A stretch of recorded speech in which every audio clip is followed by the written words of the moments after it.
ako po si Tantan. Vlogger din ako. Ay, di nga lang, sikat. Uy!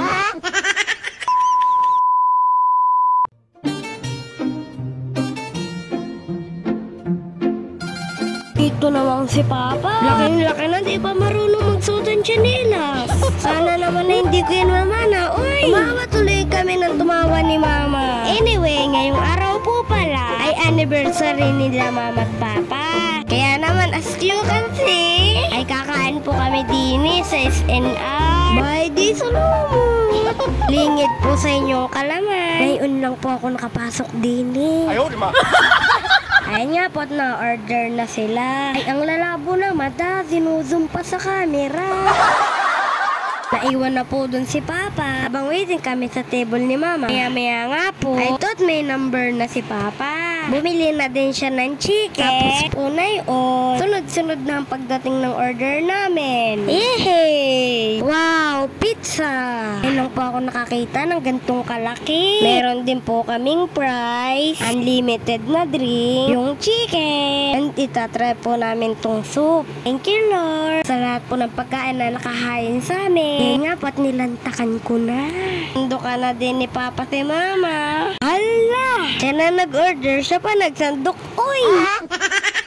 Kaya ako nakukuha ng drink. Kaya naturoan na ako ni Mama para hindi daw ako pabano-bano. Aba, wala man din ito sa mundo. Salamat, Mama at Papa. Ang saya ko na naman po ngayon. Sana'y kayo din. Pwede magpabili ng biwas? Para saan daw po ba yung nasa gitna ng pizza? Para hindi lumapat yung pizza sa karton. Si Papa sabi daw, lalagyan daw ito ng kandila. Yan ang kandila. Ito, lalagyan daw ito ng kandila. O diba po, kahit papaano, mas alam ko pa yung purpose na yun. Kisa kay Papa. Ikakanood ko sa social media. Media pala. Pagkatapos po namin kumain, pasok po kami din sa loob. Ay, hindi para bumili. Para magtingin-tingin lang. Uy, gawang ka, Mama, ha? Bagay ko ripot si Papa. Tapos panay sabi si Mama, mag-aral daw ako na mabuti. Para paglaki ko, di na ako mamimili. Hindi ko na kailangan tingnan yung presyo. Dampot lang ng dampot, ganun. Hindi mo na kailangang isipin kung magkano yung babayaran mo dahil may pambayad ka. Akala mo naman talaga si Papa. Oh, yabang. Aba. Tapos mamaya, wala nang pambayad. Ubus na. Tara na, hoy. Ba't mo? Bakit di babalik mo? High blood kayo.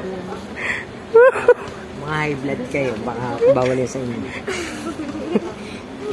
Ginawa pa nga katwira ng sakit ni Mama. Sinasabi na, Tana Papa, amo na yan at sasauli mo din naman. A big thank you, Lord, sa lahat po ng blessing sa buhay namin. Love you. Salamat din po sa inyong panonood. Kung di pa kayo followers ni Mama, follow nyo naman siya. Yun lang, tapos na.